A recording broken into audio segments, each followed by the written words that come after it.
જય શ્રી કૃષ્ણ. આજનું સુભાષિત દ્રષ્ટિપૂતમ ન્યસેત પાદમ વસ્ત્રપૂતમ જલમ પીબેત સત્યપૂતમ વદેત વાક્યમ મનઃપૂતમ સમાચરેત.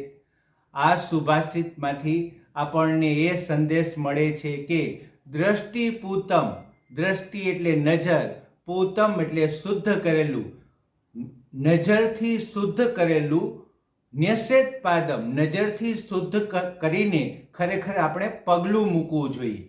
વસ્ત્રપૂતમ જલમ પીબેત, વસ્ત્રથી ગાળીને ખરેખર જલમ એટલે પાણી, પીબેત એટલે પીવું જોઈએ.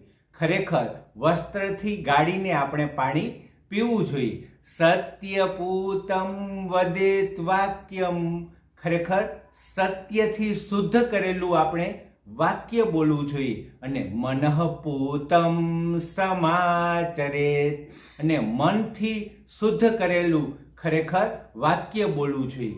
આપણે જ્યારે કોઈ અન્ય લોકો સાથે વાત કરીએ ત્યારે આપણે કારણે કોઈને દુઃખ થાય એવી વાણી ક્યારેય આપણે બોલવી જોઈએ નહીં. અસ્તુ.